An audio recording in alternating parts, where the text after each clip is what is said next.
Hey guys, welcome back. My name is Tyler, and I'm here with Christian. We're with Ludosonics, and this is our gaming Fanfare. I'd like you to meet Kevin, our special guest for this episode, and today we're going to be talking about the great game Persona 5. Before we do that a little bit, Kevin, can you explain to us who you are a little bit? Yeah, so I'm Kevin. I'm a recent UCR grad. I studied music composition there. Currently, I'm doing some personal projects and some marching band stuff. Awesome. Well, thanks for coming on the show with us and talking about this game. Yeah, thank you for having me. Yeah. All right. So Persona 5 came out, like 2 years ago, 2016, Yes. I think? Yeah. 2016. It's a very well-revered game, and it's composed by Shoji Meguro.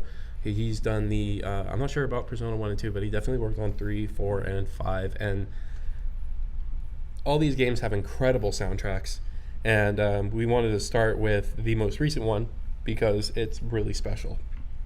So Christian here has just started playing this, so I want to get his impressions on this real quick. All right, so basically what happened was I hadn't started playing this until this week. I had a long week.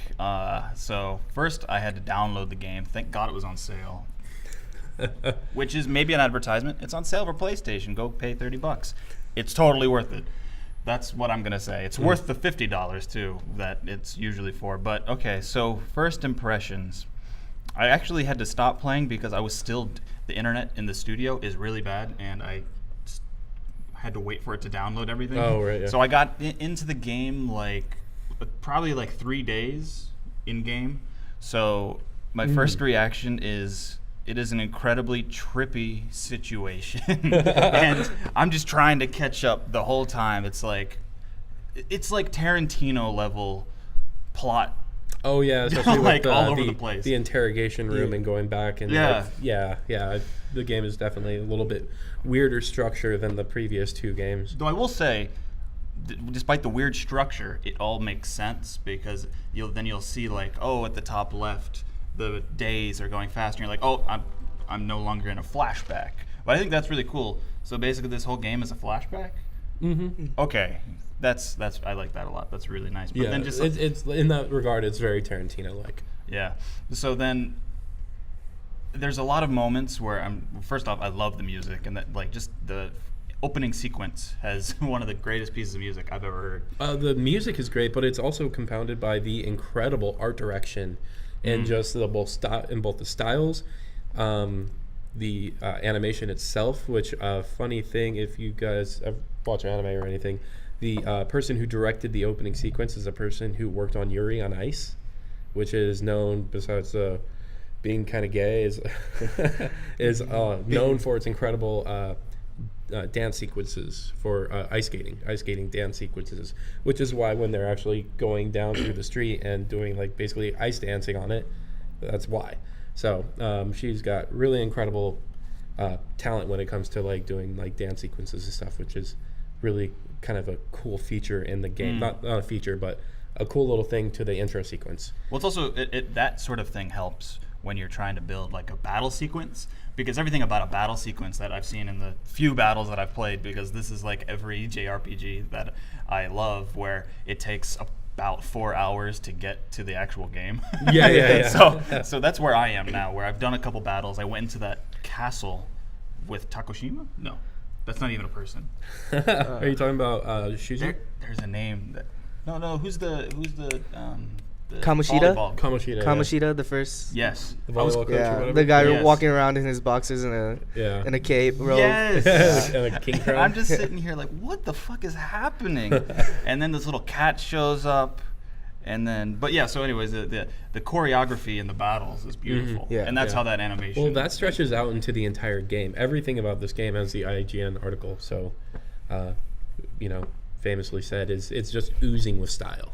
Yeah. This game is just dripping with just coolness. It's the color scheme is a hot red, and it's just intense with this great art style. And if you've looked at the cover art for the Steelbook, it is so freaking cool. And everything about this game is just super cool. Even to the menus, when you go into the pause menu and you start cycling through, Yeah. the equip and stuff, it changes images, and he's always standing in this like super epic pose. Yeah.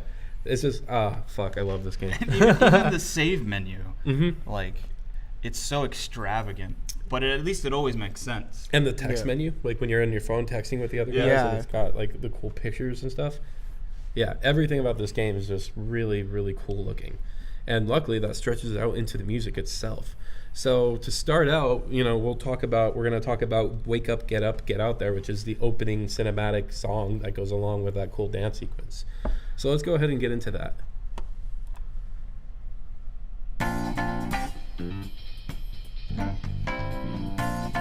Yeah, so the first thing I noticed when I turned the game on yesterday, for the first time, just that bass line is so present. Yeah, that bass line is super present there. And you mentioned again that he's that he was potentially like influenced by prog rock groups like ELP.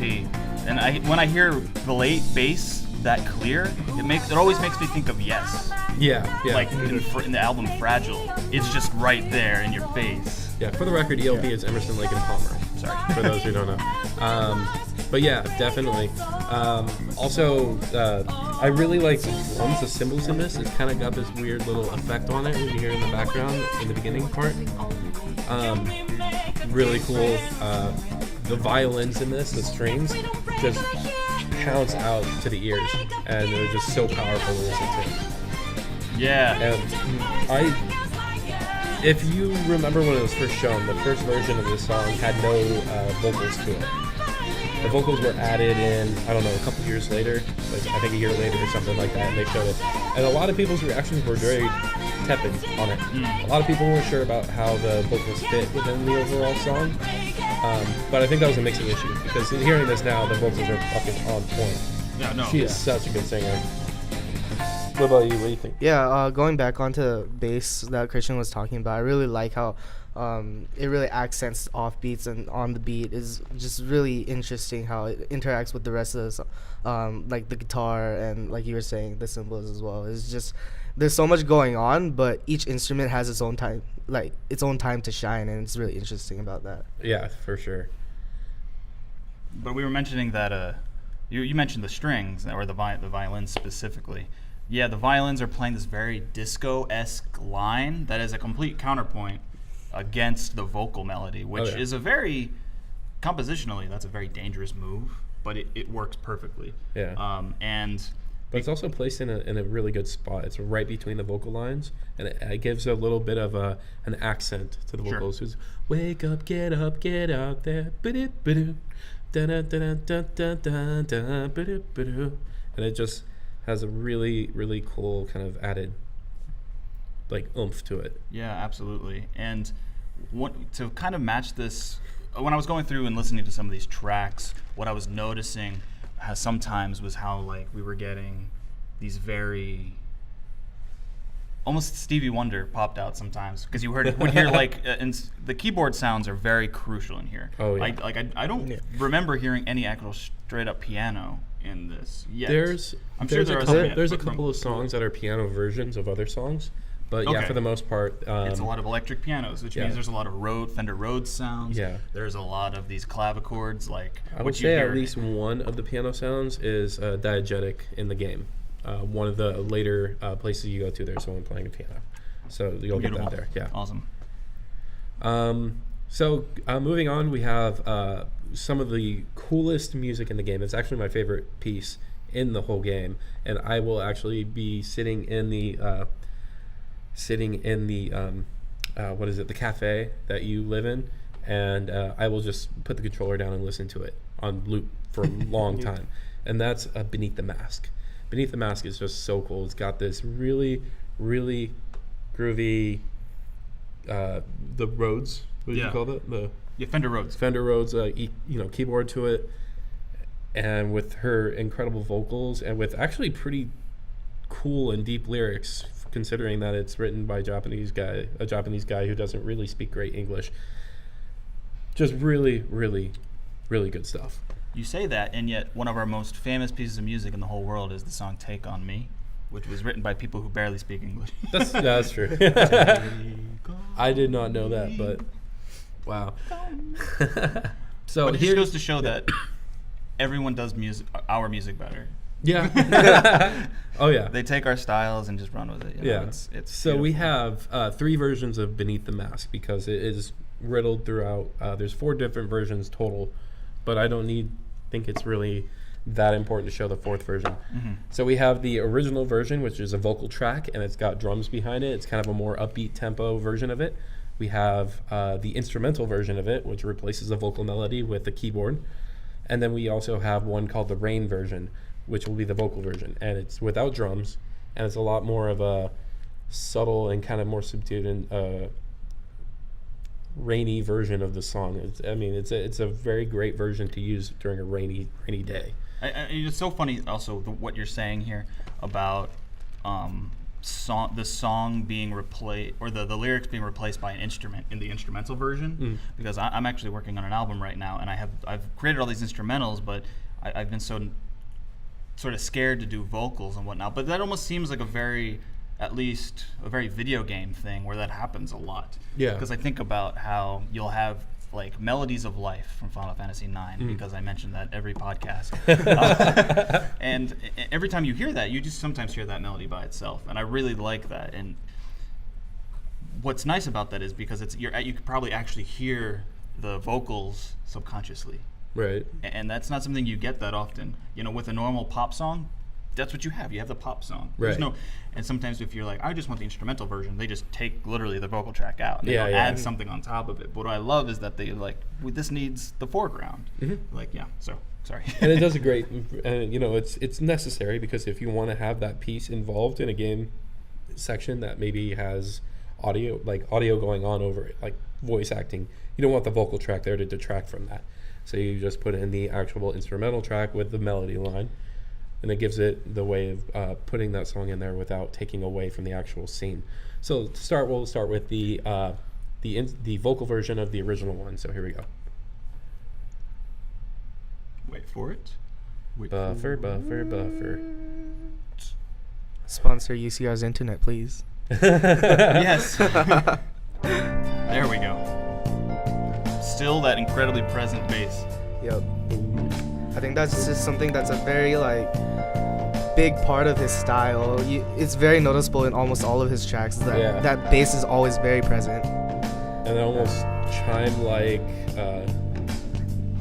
part right there. Yeah, that's sort of that very belly sound. Yeah. You get that from a Fender Rhodes. Oh, okay. Yeah, that might be my favorite sound in the whole world. It's because just there's something about it that's very cliche, and I just love cliche. Yeah. And the lyrics of the song are really cool too, because from what I gathered from it, I didn't actually look at the lyrics, I just picked up what I heard.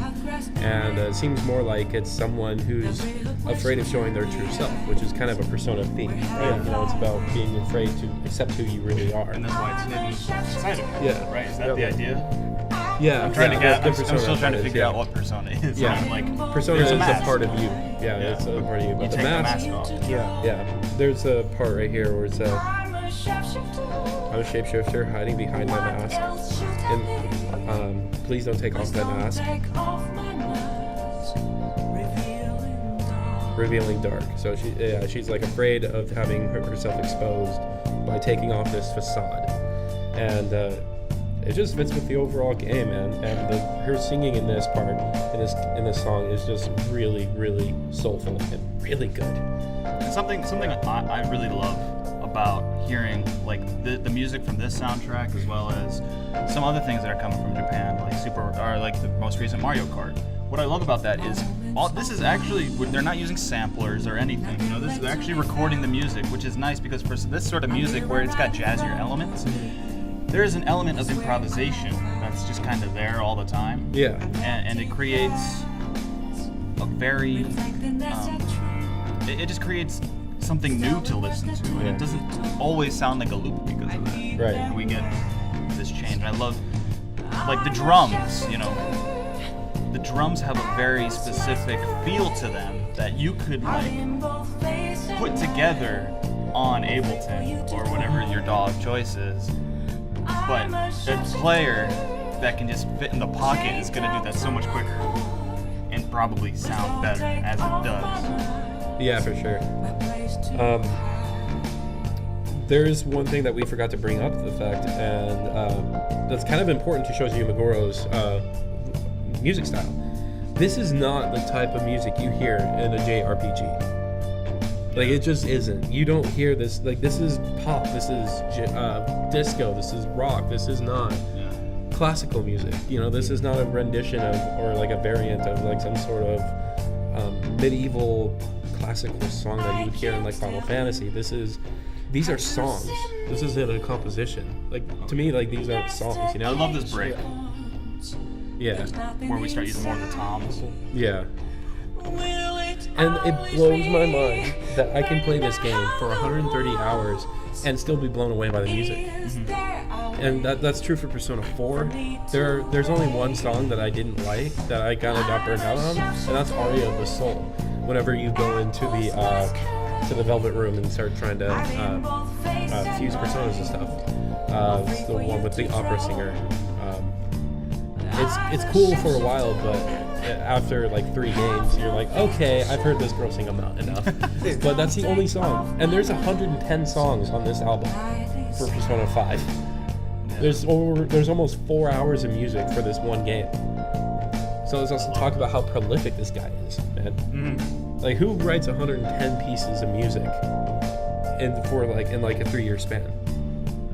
Like, that's crazy. I would like to. Yeah. But I'm too picky. Except if I were this good, I wouldn't be that picky, because I wouldn't have to be, because he just doesn't do any wrong that I've heard thus far. Yeah. Like, I've enjoyed basically everything I've heard thus far, and just the uniqueness of for it. sure. 2-4 in our JRPG is what I think I love about it. Yeah. You can definitely tell like his style, because after, like you were saying, he did 3, 4, and 5, and you can really tell the style. So when I played 3, 4, and 5, so when I played 5, I immediately knew it was the exact same composer. Oh, so, yeah. He also worked on Catherine, too. Yeah. I haven't played Catherine, but that game is so good. Is it? Yeah, it's really cool. It's very different. It's not an RPG. It's a puzzle game, but it's got a very, very, really cool, mature, and not like a gross mature. Right. It's like actually like well told, mature story about cheating in relationships, and I mean, it kind of goes off the rails because it is Japanese, so it does involve the devil, but like actual Satan, like trying to get people to cheat on their girls and stuff like that. It's weird. It is weird, but throughout most of it, it's actually a pretty good look at like the mentality of someone who's cheating on somebody. So, but yeah, it's just, I lost my train of thought. Son of a bitch. So he, the same composer. Yeah, is what you're saying for Catherine. Yeah. Oh, the other thing I was going to talk about is the difference between 3, 4, and 5, because on top of them being like, you know, same composer and so having this kind of feel, they're influenced by different music. Mm-hmm. 3 is very much more jazz influenced. It's got a lot of jazzy numbers in it, and it's also hip hop influenced too, because it's got Lotus Juice rapping on top with a female vocalist. 4 is very much J-pop and J-rock. Yeah. It's got female vocalists only, and they're really good. It's kind of sad not seeing Lotus Juice back in these, but and then 5, like I said, is more funk disco approach. But each one of these have their own feel to it, but they feel distinctively Shoji Meguro, and they're all incredible. So that was the original Beneath the Mask with the vocals. This one is the Rain version, which is essentially the same song but with no drums. Yeah. And it changes the mood entirely. It makes it a much more somber approach. It's really cool.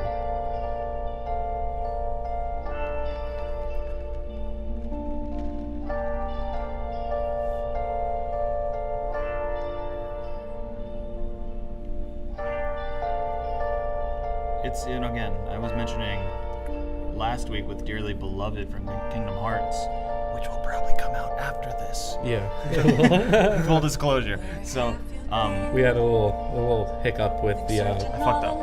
I'll just come out and say it. I fucked up the mics. That's all good. We figured it out today.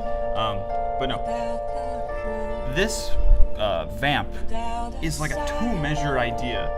Mm-hmm. Yeah. And if you make a perfect 2-measure vamp, it will never get old. No, it doesn't. Yeah. Somehow. Like I said, I've had this on repeat for an hour, just like sitting while I'm doing other shit. Yeah. And I don't get bored of it, and I don't get bored of her vocals either. because even though it is that 2-measure bend, she takes it and changes each measure and makes it super unique and cool with her vocal lines. I feel like God, I love that part. I feel like someone should actually make a cafe where you just hear nothing but this soundtrack the whole time. Yeah. I mean, right? It just feels like something I could vibe to this in a coffee shop. Hell yeah. Yeah. Which is maybe that's another interesting thing about the vibe there. This does play in a cafe. Exactly. So it's got this relaxed. The Fender Rhodes is something you'd hear a lot of times, and like one of the main users of the Fender Rhodes was Herbie Hancock. And he became sort of this like huge guy for some of his more chill music and that vibe. And I think that's why this fits perfectly inside of a coffee shop. For sure. Yeah. Alright, so Yeah, I agree. Like Tyler said, It hasn't changed. there's like one day when I was playing the game, I kind of just left it on, and it's really good background music to listen to while you're doing other things, like if you're studying or doing homework, stuff like that. It's just very peaceful music. I remember the very first day I played the game, I think I got like 2.5 hours in, left it on, and it was so peaceful, like I just took a nap. I will admit, like the first time I turned this on though, I think I was a little underwhelmed with the music, but it grew on me really quickly. Yeah. I just, coming off of 4, the 4 was my first real Persona. I played Persona 3 Portable on the PSP for like 5 hours, which if you played Persona, that's nothing. Yeah. So I didn't actually Especially really for get 3. into Persona 4 until 2012 on the Vita. And I played through that that one I'm actually 190 hours in because I'm on my 3rd playthrough of that game. But that music was so incredible that I was like, how can he pass this up? And it took a little while for me to get into it, but Persona 5's music did pass it up. I absolutely adore this soundtrack. And so, yeah, when you're listening to this, you hear that's basically it's the same thing, just no drums, but just taking the drum out totally mellows out the mood and just kind of brings it into a more personal space. And I love that. Gives it its own. I just made a really bad joke. That's why I covered my mouth. Yeah, okay. Alright, what's next? Yeah. All right, so we're going to cut this off. Another version? And then, we have the last version, which is the first version with no vocals and instead has the Rhodes keyboard taking over the melody. I forgot to start And it over. So is it doing the actual vocal melody? Yeah. Yeah, okay. Yeah, okay, I hear it now. Yeah, it just, I think it adds a couple of trills to it to kind of give it a little added. Which makes you coolness make to the it. question, which came first? I'd imagine this one. You think the instrumental came before the vocals? Well, usually when at least when I compose the vocal melody on the keyboard. And then I'll think about, vocals later. Sometimes. But I'm sure there are other people who do the other way. Well, see, like, once upon a time, I did that. And my first composition teacher was like, slap. She was like, you need to sing what you're going to compose. And I was like, that makes sense. Okay. And I just smacked the mic. I apologize.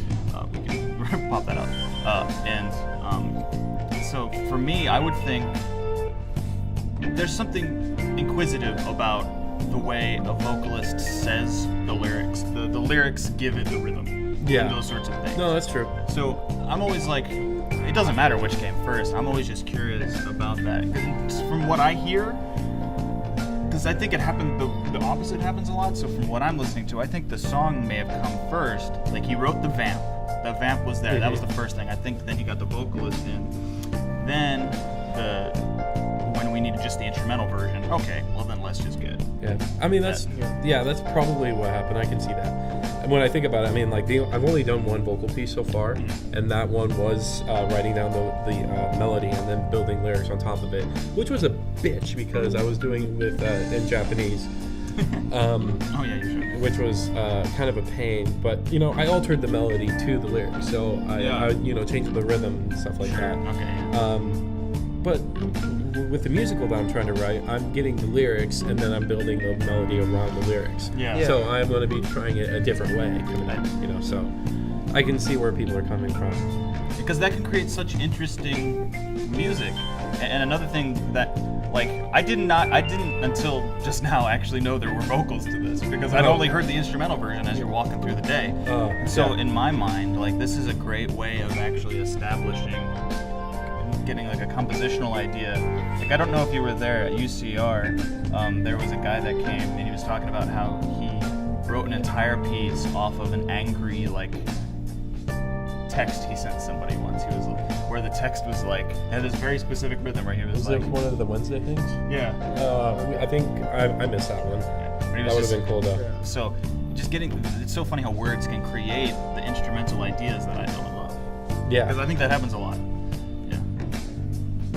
All right. So listening to that Rhodes keyboard, I love that sound now, but I didn't used to. I used to hate that sound because it just felt very old to me.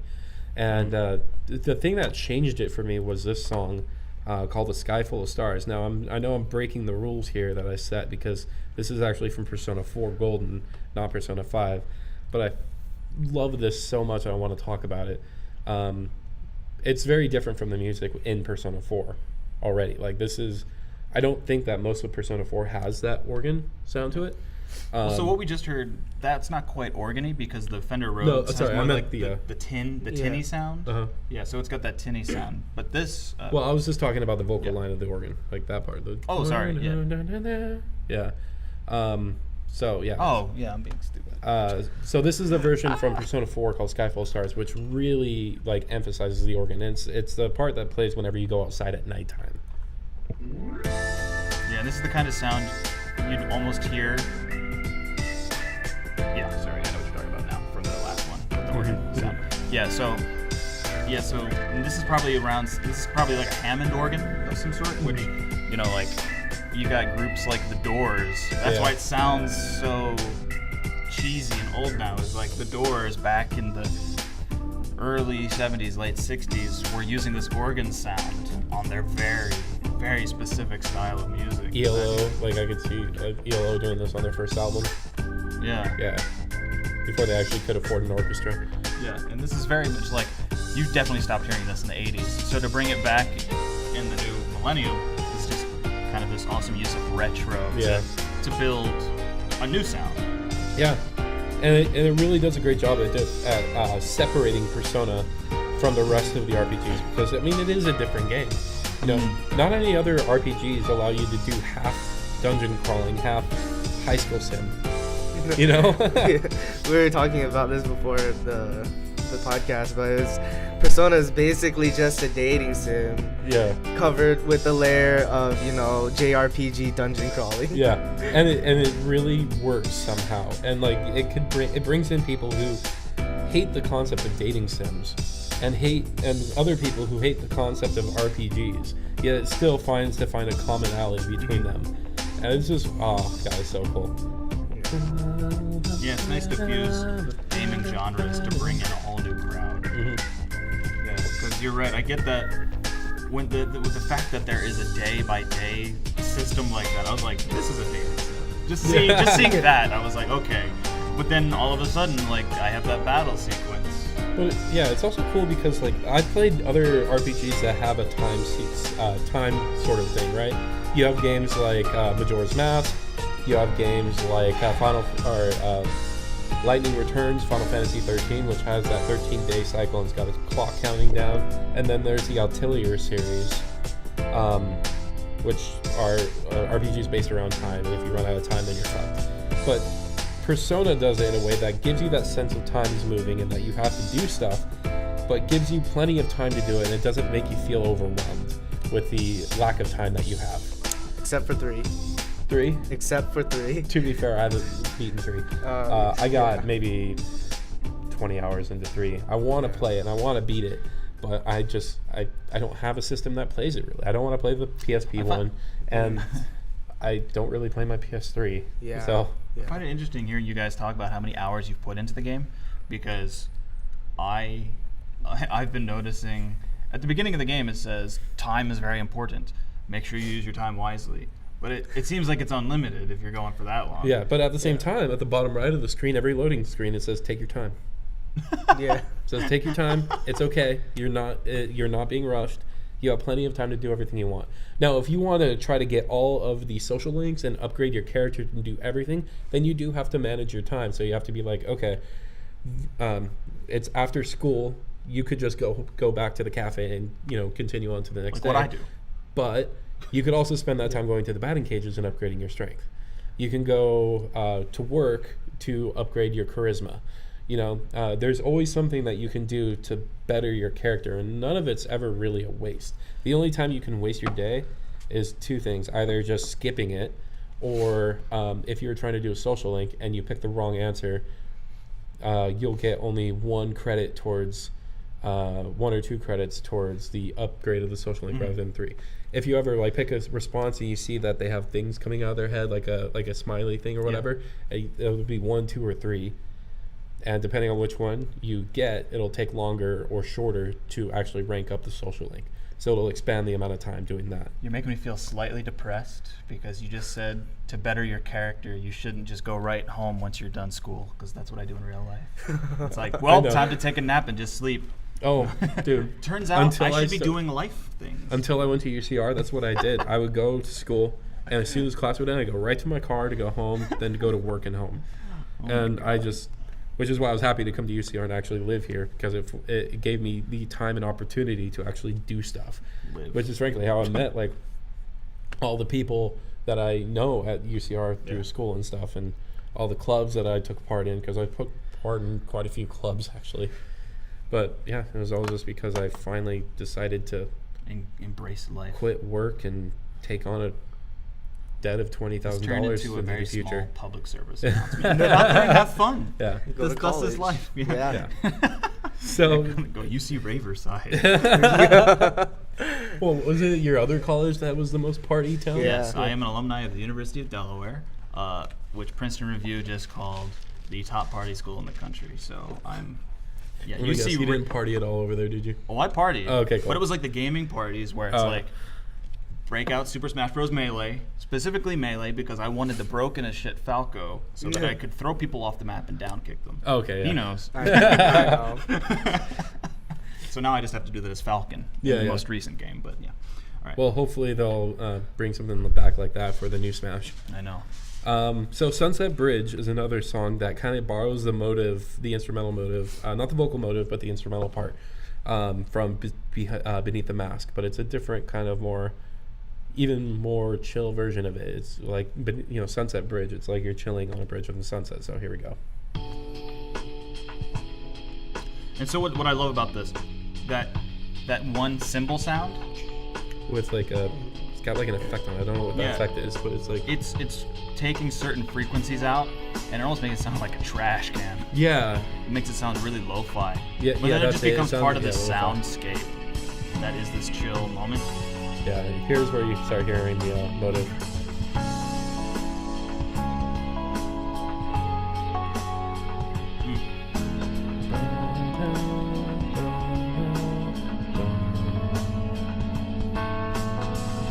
Yeah, this Fender Rhodes is so present, and I think that's why I like this so much. That sound, I don't think we've exhausted it yet. It's like we spent a decade using the Rhodes, and I don't think we reached the point. And this shows us that we haven't reached the point where we're done with it yet. No, I mean, it's just got this really cool, but also kind of eerie vibe to it, because it's not a normal sound. It's not like a natural sound, and it's kind of off, but really cool at the same time. I don't know any other way to sound it, because you hear an organ, and an organ's got a real organ, it's got a really specific sound, airy sound. But these are almost like the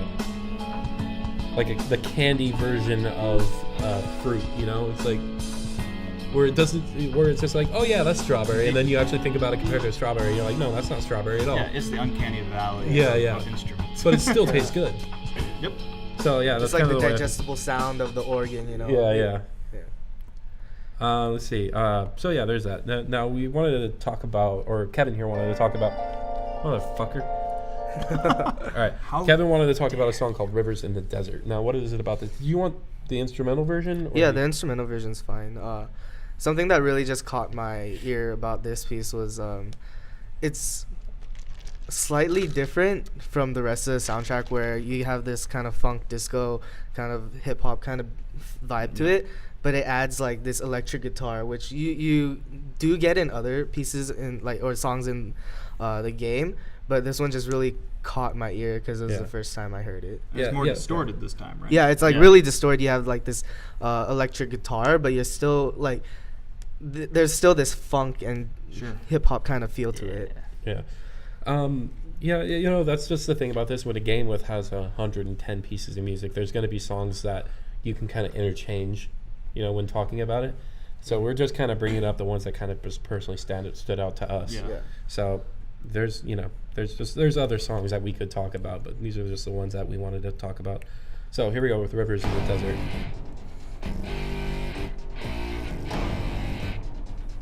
Yeah, so that's real gritty. Yeah. Yeah, it's like really gritty. It's kind of like you were talking. It was kind of like battle music at the beginning. That's what I figured it was. Yeah, and it kind of is because there's one of the dungeons is Futaba's dungeon. This is one of the songs that plays during her dungeon. So, but you still get that. You have like this gritty electric kind of distorted sound. Yeah. And when the main melody comes in, you still have like that funk kind of rhythm. That wasn't part of it. It could have worked though. Yeah. Oh, but now we have here violins are part of it.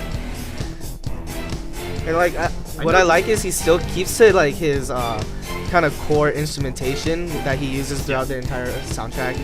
There's like these strings, and then there's that bass, and just he keeps to his core instruments, and that's something that really stands out with the soundtrack. When you say the guitar you're mentioning, is it the yeah. I don't think that's a guitar.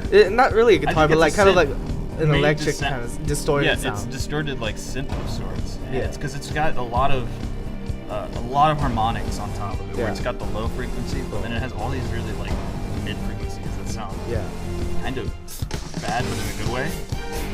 Yeah. That sounds more like guitar right there, but it's sounds like a synthesized version of it. Like something Danny Baranowski would use in Super Meat Boy. Like he has very similar synths to that, where they're just like so broken. They just sound broken. And then I think the vocal track of this one, you get more of that funk kind of feel in the vocal track. Yeah. So right now it's just the instrumental where you get kind of the background, but once you have the vocal track on it, then you kind of hear that influence. Ooh, I like this. I love the strings is such an interesting choice for this album, because they're doing these very sort of just like articulated moments. Yeah. Which usually in something like, especially in pop music nowadays, the instruments that would really be doing these hits would be brass instruments, Uptown Funk. If we reimagined Uptown Funk with the strings being what the brass, or with the strings playing what the brass play, it might sound something like this. But that creates such a difference. Just that one instrumental choice where we want the hits to be strings instead of brass.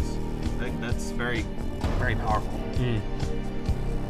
And I was just now realizing that, where we just heard some like bum bum bum bum bum, and you typically choose brass. That's what I would choose.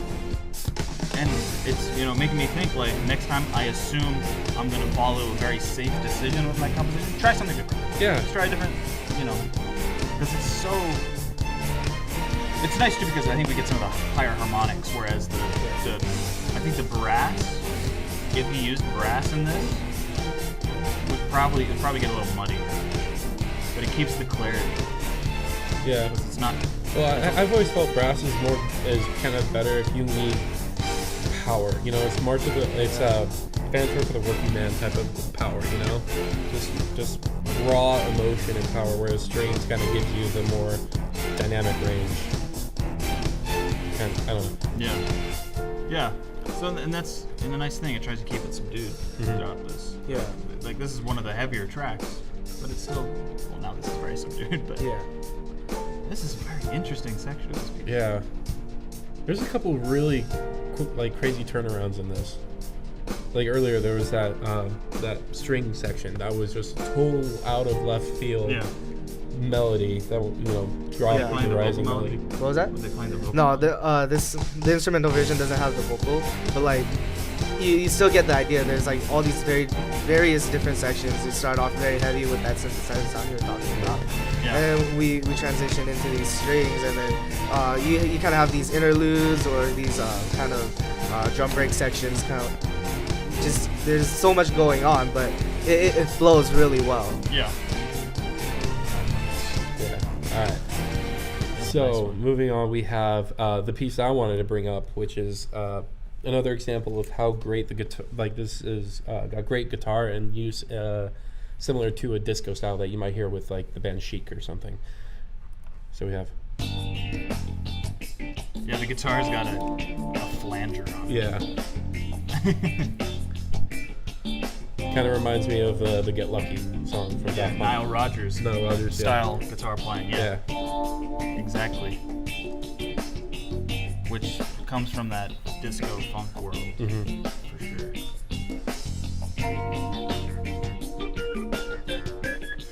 And again, what I was talking about before with the Oh, way, it's so cool. with the way that, having the sort of organ playing the melody is such a nice choice. And it's I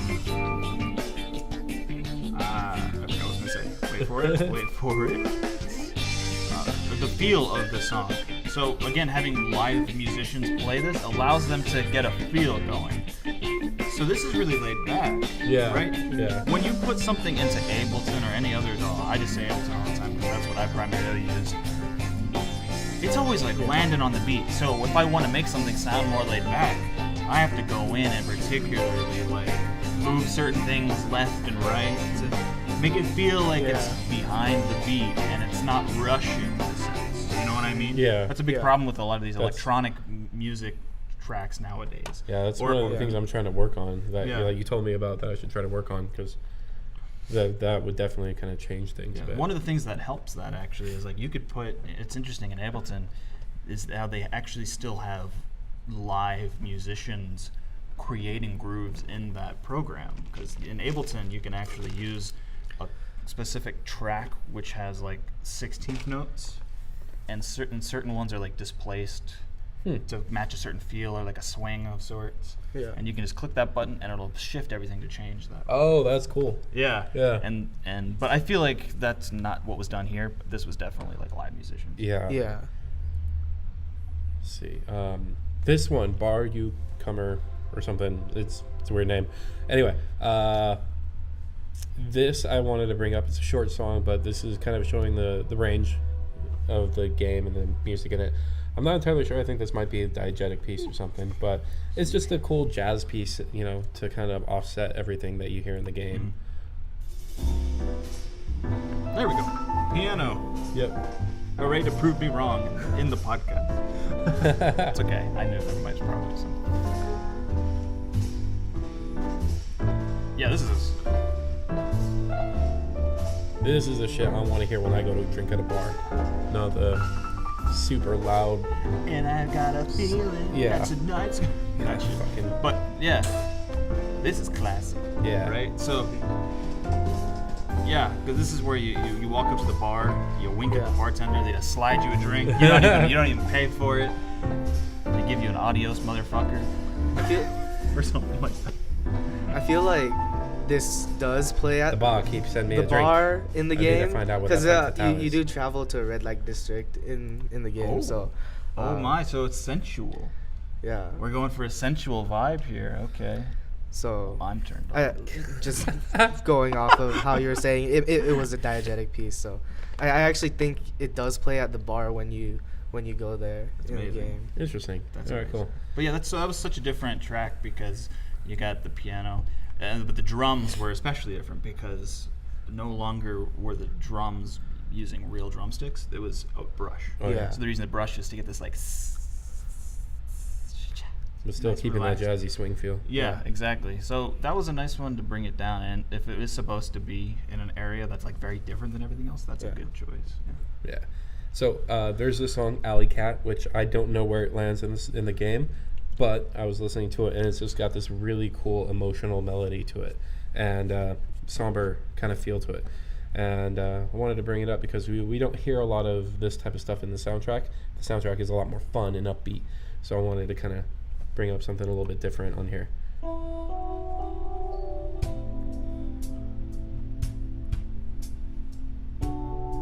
Oh, see, I'm just like waiting for a snare to come in, but no, it's just hi-hat. I was almost expecting this really like it's really, really slow, but there it is. Okay, there it is. See, that again shows how as a composer, I think about bringing things in faster. Yeah. I love this. Yeah. I think I know where this comes in the game. I feel like it's more end game, and It's starting yeah. Well, I don't want to spoil the game, but I feel like for those of you guys who have played the game, it's towards the end of the game. This is so nice. This is so nice. I can't wait to hear this. Like, I feel like I have heard this, and now that I think about it, but I can't remember where exactly it was. Yeah. Are you thinking past December? Past December, yeah. All right, then maybe I haven't, but I feel like this is one of those more repeating songs. I don't know yet. Maybe not past December, or towards maybe October, November. All right, I'll ask you after the podcast where you saw it. Hopefully it won't get spoiled. But yeah, that melody line right there is just so, I don't know, it feels heartbreaking to me. yeah.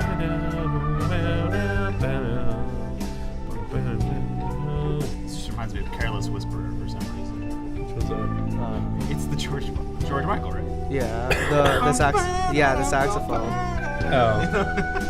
Oh, that. I like this more though, because that organ. Cheesy.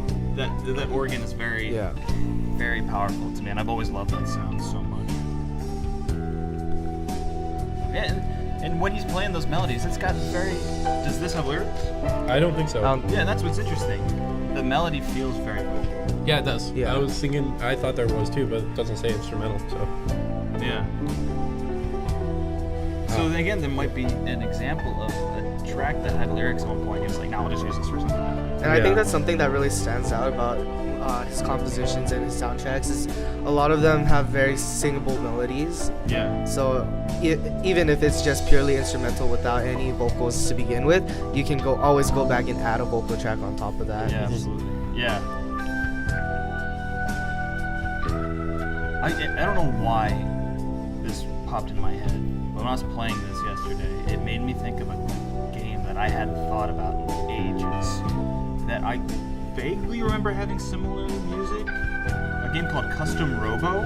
Custom Robo? Does no one know No, this? that doesn't sound familiar. Fuck me, right? You're dating yourself, Christian. Dating myself? Yeah. Gee, thanks. You're not even. No, I'm just kidding. You're younger than me. Yes, thank you. But so, it was this really interesting game where this is gonna sound incredibly stolen of an idea. It's a game where you basically get these tiny little robots, and then you have to go fight in these small arenas in there. And again, this was a very, very anime-driven game. Uh-huh. And I think it had some similar music, especially when you were walking through the city.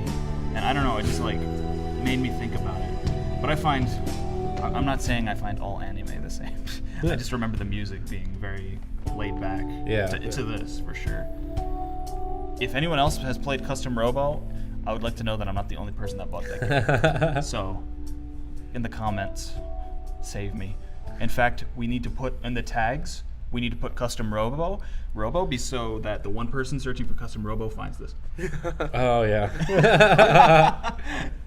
They're going to be like, no, he didn't talk about Custom Robo. I did. And it's like, you lie. This is not the game I was looking for. That'd be incredible, though.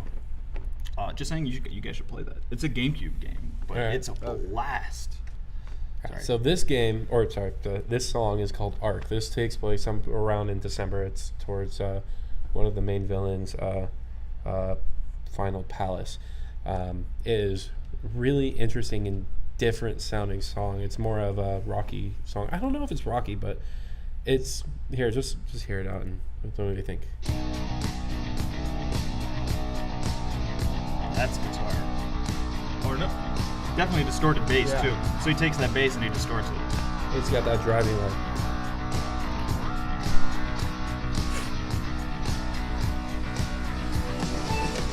It's still the strings. I was like, the strings are gonna come in. I was like, yes. That's what amazes me about this. What you're able to do with just the same instruments? Yes, well, because I find that nowadays either a soundtrack is like completely orchestral and that's your palette, or it's like whatever this track needs or whatever this track needs, and it's a combination. So he really decided, like, who can I pay? Who are my musicians that I'm paying? That's what I got. So, and then you can actually really imagine things. It's nice too because that can keep the constraint going, so that you're not always like trying to think about different, like, what sound do I want? Well, it probably also has an added benefit of kind of harkening back to the 80s. Remember we were talking about how you only had 3 sounds, so you had a limited palette to work with, so you had to be creative in how you make this music. Yeah. And by doing that with this one, he had to be creative with the songs. He had to write 110 songs, well, probably more like 100, because there's a lot of 8-bit music from the games that you can play in it. But all of them using the same instruments, you gotta be creative in how you create all this music. But there's these sections in the game where you can play games in order to rank up your charisma. It's like reading books or whatever. And you don't get to actually play the games, you just watch them and pick choices and stuff. Yeah. But they'll have the music playing in the background there for you to hear. So like he's got like a Nintendo on his TV, and you hit the TV, you go touch the TV and you can play it. I love it. Yeah. It's beautiful because And what's really cool about this is that even though he's only working with the same instrumentation for all of these tracks, he doesn't fall back into the pattern of reusing a lot of his old ideas. Everything seems new and fresh, and even though if he does, it works. If he does, it works. Like that one, the Sunset Bridge. Yeah, he borrows from the Beneath the Mask, but it still changes it enough to where it's like, oh yeah, it's influenced by it, but it's different. There's definitely a lot of material in here, but I will say the instruments really know their roles. Yeah, like the strings have their purpose in all of the music, and it's always the same. Yeah, and I like that a lot. All right, so we got 2 more tracks to talk about today. We're going to talk about Last Surprise. Now, this is the battle music, at least the main battle music. I don't know if there's more, but this is the main one you'll hear when you get into a battle. So here we go. I know this one.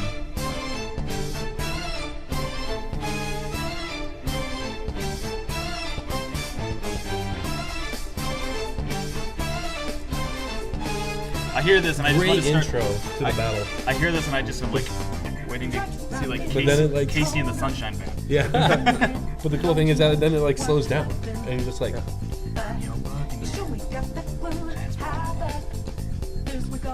And it's just this really kind of chill thing that's kind of out of place for a battle song. Yeah. But then it picks up with that chorus, man. Woo, buddy! Oh, that chorus. Oh man, it's just so powerful. Again, I haven't heard the lyric version of this. Really? Oh, okay.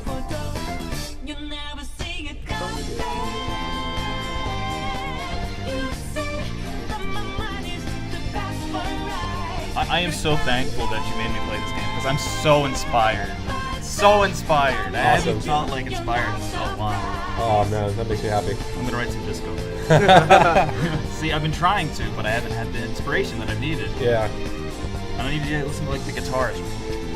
Yeah, it's got a very specific sound and it's just wonderful. Oh man.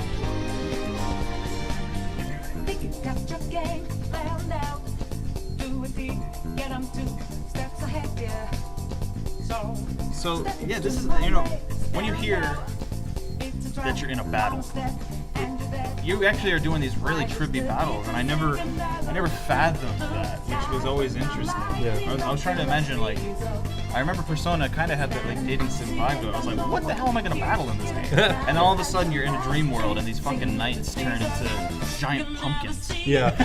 And I'm like, what? Oh, I know. Yeah, and this is not the music I would imagine. No, it's not. But I can't not imagine that now. Yeah, exactly. That's what I love about Shoji, because all his music, his battle music, is like this, you know? It's always vocal tracks or a non-vocal version of it. And at least with Persona 3, 4, Golden, they have like 3 or 4 songs that cycle through. So you're not always listening to the same battle theme. And that's excluding boss themes and stuff for main important battles and stuff, because they do that as well. But so yeah, so we got last surprise here, and then of course And then leads when you into win, we lead right into the victory theme, which Nope. Christian really wanted to talk about for this. So let's go. Well, I wanted to talk about this because when I think about a JRPG, I'm imagining like Final Fantasy or Dragon Quest. So when I hear this, or when I'm thinking of a victory theme, typically it's a fanfare. Yeah, exactly. You know? And so what does that mean? You got this very pointed rhythm to it. But instead, here, when we hear this, the sort of fanfare is just the same sort of style of music. Mm-hmm. And when I saw the victory music the first time, I was like, yeah, this makes sense. Yeah. I don't know why. Yeah. But Well, it probably has a lot to do with the what you see on screen. But what I it's find them interesting, like posing and then running. You know. but what I find interesting is that it actually maintains the musical form of the way that Nobuo Uematsu would do a victory fanfare. And how is that? Well, you hear the victory fanfare, that little big moment, and then it transitions into an actual piece of music. Which I'd probably say like the big is what you hear right in the start is the That's that little like moment. And so that's what I found interesting was it wasn't different. He actually followed the same basic idea that was the form of what a victory fanfare is. Mm-hmm. And now it's into it. Yeah, exactly. So that little moment right there, it says, oh, chunk, and you got this bigger moment. Mm-hmm. So The kind of I more love that. stats driven, like, hey, this is how much money you earn, this is blah blah blah. And I'm just sitting here like, what did he do to make this a victory fanfare? And it makes me wonder, like, maybe the form, like, have an epic moment and then calm it down. Yeah. Because there's the way it happens. It's like you win the battle and then everyone's like, yay, we won. And that's what you see. You see, like, that sort of choreography of, like, yeah, we fucking did it. Yeah, and then you get to the bureaucratic shit afterwards. Yeah, it's like, I leveled up, which I love that he says I leveled up because that's so meta. Yeah. But yeah, so I thought it was so interesting, and I really enjoyed hearing the victory theme, and just trying to like decipher like why is it a victory theme? Yeah. Like how does it follow the patterns? And that's the pattern. Mm-hmm. The pattern. It seems like it. Yeah, I agree with that. And I love that. And I haven't played that much of the game, and I've just scratched the surface, but I love it. Cool, man. Yeah, it's trippy. I'm glad to hear it because I'm always a big proponent of this series. I've been meaning to play Persona games for quite a while, and because I always saw like a lot of my friends would just flip out, like, and they were like waiting for Persona 5 for like ages. Yeah. Dude, it was announced in 2013. Yeah. It didn't come out until 2016. Yeah, 2016. Still not as bad of a wait. When was it? 17? I think it was 17. Yeah, I think it was 16 in Japan and 17 in Yeah, America. that's what I looked up. Yeah, Japan was. So end of 2016. we've known about this game that was in development for 4 years. It was supposed to come out in 2015. That was when it was originally released. Its original release date was 2015. It got pushed back to 2017. That was just like eye-clawingly agonizing for me, waiting for that game. I've never. Oh, the worst thing. My roommate at UCR is fluent in Japanese. So he fucking imported it 4 months before I got it. And I'm sitting there watching him play. I'm like, oh, you motherfucker. Oh, I was so salty. That is pretty sickening. Yeah. I would be so mad too. Oh, yeah. Like at least I got to hear the music. No, it was- yeah, little bit, yeah, you know. true. But, oh, man, I was just so... there was times where he was playing, I was just like, fuck you. I don't want to do it. I don't want to watch you. I don't want to see this. I don't want to know that I still have to wait 4 months to play this game. So is that it for our discussion? Yeah, I think so. I think we pretty much covered what we wanted to cover on this. Do you want to quickly advertise our shows? Sure, yeah. We, as you are probably know since you're watching this on YouTube, because that's kind of where we're putting all of your content now, we are starting to add new shows to this. I am we're both creating content for this. My show right now that I'm coming up with is basically called How Did They Compose for Blank? So the first one is going to be How Did They Compose for Assassin's Creed? And I'm going to be releasing videos on all the Assassin's Creed games, the main ones, 1, 2, Revelations, and Brotherhood as one. 3, 4, Unity, Syndicate, Origins, leading up through the release of Assassin's Creed Odyssey. And it'll be diving into the how the composers chose to express the fact that where you were and when you were. So in 1, how did Jesper Kid make you feel like you were in 12th century Jerusalem? So yeah, that's what I'm gonna cover in those videos, and hopefully those will be releasing pretty soon, within the next couple of weeks. And at the same time, well, not at the same time, we'll do a different day for these videos. I plan on putting together an entire an entire little series dedicated to looking at the synthesizer design of video games, and from like the very beginning till now, because for the first 20 years we just had to deal with synthesizers and those programmable sound generators, and that's what we had to work with. So I'm intrigued about looking at the music and how they created the synths for the music, and looking at specific sound effects too. So like my first episode is going to be about Sonic the Hedgehog, and I've already started figuring out how to make some of those synthesizers, make some of the sound effects. Then I was also planning on talking about next after that, then quickly just moving up to Doom 2016 and how he made those like demonic synths that feel like they're coming from hell, and just going through. And this will be since Tyler's got this very specific Assassin's Creed thing going, but eventually after that he'll go to other things.